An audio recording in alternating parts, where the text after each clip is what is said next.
উসমান রাদিয়াল্লাহু আনহু মতো ধনী হতে কোনো সমস্যা আছে? আপত্তি আছে? একটা আমল তার জীবনী থেকে পাওয়া যায়, এটা পড়ে আমার কাছে এত মানে নিজেকে এত ছোট মনে হচ্ছে যে কাশ যদি এই আমলটা আমি করতে পারতাম। বলে দিব? চেষ্টা করছি যে করার, আপনারাও করার চেষ্টা করেন। উসমান রাদিয়াল্লাহু আনহু ধনী ছিলেন কিনা, তো নবীর কাছে গিয়ে বলছেন যে আমার ধন সম্পদ খুব বেশি বাড়ছে, ইয়া রাসূলুল্লাহ আপনি সম্পদ একটু কমানোর দোয়া করেন তো আমার জন্য। চিন্তা করা যায় মানুষ এমন দোয়া কেউ করবে এই যুগে? আচ্ছা, নবী সাল্লাল্লাহু আলাইহি ওয়াসাল্লাম বললেন তুমি উটের পিঠে গাধার পিঠে খাওয়া দাওয়া করো, ঠিক আছে, খাওয়া দাওয়া করো। তো তিনি খাওয়া দাওয়া করেন।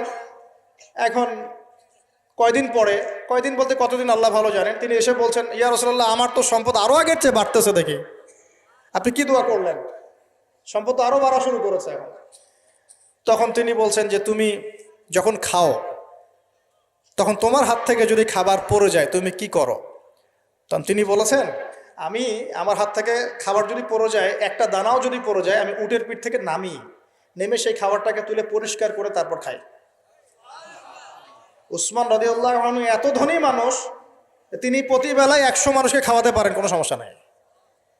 তিনি একাই তাবুকের যুদ্ধে 30,000 সৈন্যের দায়িত্ব নিয়েছেন।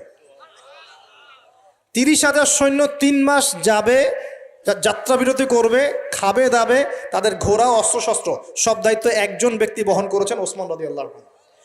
কত বড় ধনী আপনি চিন্তা করেন।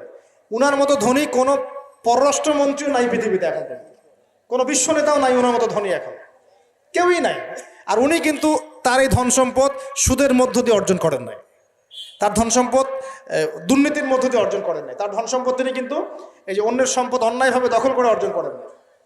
তিনি সম্পদ অর্জন করেছেন বৈধ পন্থায়, হালাল ব্যবসা করেছেন। ব্যবসা করেছেন নাকি না? এই যে আমল, তো নবীজি বলছেন যে তোমার আমল যদি এমনই হয় তাহলে তোমাকে আল্লাহ পাক সম্পদ দিবে না, কাকে সম্পদ দিবে? মানে তুমি আল্লাহ পাকের যে সম্পদ রিজিকের যে শুকরিয়া আদায় করো, কৃতজ্ঞতা প্রকাশ করো যে আল্লাহ আমাকে ভালোবেসে রিজিকটা দিয়েছেন, আমার হাত থেকে পড়ে গেছে আমি তুলে খাই।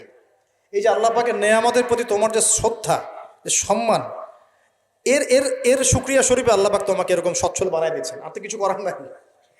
তো উসমান রাদিয়াল্লাহু আনহুর মতো ধনী হতে কোনো সমস্যা আছে? তিনি কৃপণ ছিলেন না, তিনি আল্লাহ পাকের নেয়ামতের শুকরগুজার ছিলেন। ভুল ব্যাখ্যা নেবেন না, তিনি আল্লাহ পাকের নেয়ামতের শুকরগুজার ছিলেন। আমরা আল্লাহ পাকের নেয়ামতের শুকরিয়া আদায় করবো ইনশাআল্লাহ, এবং যা রিজিক আল্লাহ আমাদেরকে দিয়েছেন এতে সন্তুষ্ট থাকবো ইনশাআল্লাহ, এবং হালালভাবে চলার চেষ্টা করব। আল্লাহ পাক আমাদেরকে ধন দিলে সেই ধন সম্পদ যতটুকু আমার পরিবারের জন্য প্রয়োজন, বাড়তিগুলো আমরা আল্লাহর পথে দান সাদাকা করবো ইনশাআল্লাহ তাআলা। আল্লাহ পাক আমাদের সবাইকে আল্লাহর রাস্তায় দান করার তৌফিক এনায়েত করুন, আমিন। এখানে একটা রিকোয়েস্ট আছে আমার কাছে, মাদ্রাসার জন্য কিছু অনুদান আদায়ের ব্যাপারে আমাকে কথা বলতে অনুরোধ করা হয়েছে। যারা উপস্থিত আছেন আপনারা হালাল সম্পদ থেকে আল্লাহর রাস্তায় এই মাদ্রাসার উন্নয়নের জন্য দান করবেন, আমি রিকোয়েস্ট করছি। শেষ করার আগে আমি এই হাদিসটা ফিনিশিং দিয়ে শেষ করছি। 3টা গিফটের প্রথমটা দেয়া হয়েছে 5 ওয়াক্ত নামাজ। এই উম্মতের যে কোনো ব্যক্তি যদি 5 ওয়াক্ত নামাজ পড়ে 50 ওয়াক্ত নামাজের নেকি পাবে ইনশাআল্লাহ। আমরা কি নিয়াত করতে পারি না ভাই যে আমরা 5 ওয়াক্ত নামাজ পড়বো ইনশাআল্লাহ?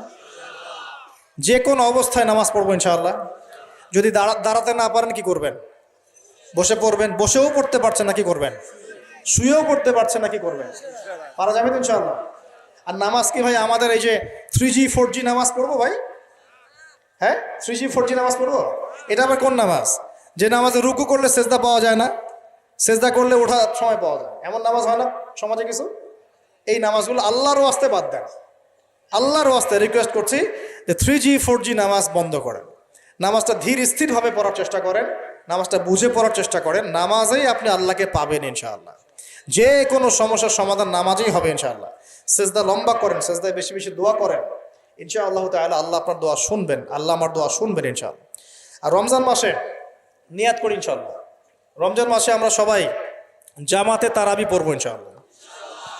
যত ব্যস্ততা থাকুক তারাবির সময়টা দেওয়ার চেষ্টা করবো ইনশাআল্লাহ। আর চেষ্টা করবেন খতম তারাবি পড়ার জন্য, কোনো সমস্যা নেই, খতম তারাবি পড়ারই চেষ্টা করবেন। তবে আমি কারি সাহেবদের, হাফেজ ভাইদেরকে রিকোয়েস্ট করবো যে তেলাওয়াতটা একটু ধীরে করার চেষ্টা করবেন, যাতে আয়াত বাই আয়াত বোঝা যায়। অনেক জোরে পড়তে থাকলে অনেক সময় ধরাই যায় না যে আয়াতটা কি পড়া হচ্ছে। কারণ কোরআন তো বুঝতে হবে, অ্যাবজর্ব করতে হবে। যদি প্রয়োজনে দেখা যায় সময় বেশি লাগছে, লাগুক না। রমজান তো ইবাদতেরই মৌসুম। আমাদের রমজান মাসে আল্লাহর ইবাদত করা ছাড়া এর চেয়ে গুরুত্বপূর্ণ আর কাজ কি আছে? আছে? সেই ব্যক্তি ধ্বংস হোক। নবীজি বলেছেন, যে ব্যক্তি রমজান মাসকে পেয়েছে, রমজান মাস পেয়েও আল্লাহর ইবাদত করে তার গুনাহ মাফ করাতে পারে নাই, সেই হতভাগা ধ্বংস হয়ে যাক, নাউজুবিল্লাহ। আল্লাহ পাক আমাদের সবাইকে রমজানে বেশি বেশি ইবাদত করার তৌফিক দান করুন। নবী সাল্লাল্লাহু আলাইহি ওয়াসাল্লাম মেরাজের রাতে দ্বিতীয় হাদিয়া নিয়ে আসলেন, সূরা বাকারার শেষের 3টা আয়াত। কয়টা আয়াত ভাই? কয়জনের মুখস্থ আছে? আলহামদুলিল্লাহ। নেকিটা বলি, ফজিলতটা বলি। আপনি যদি রাতের বেলা সূরা বাকারার শেষের 2টা বা 3টা আয়াত পড়েন, সারা রাত তাহাজ্জুদের নামাজ পড়েন, নেকি পাবেন ইনশাআল্লাহ। সারা রাত তাহাজ্জুদ পড়াটা কষ্টের না? কষ্টের কি না? সবাই কি পারে? পারে না।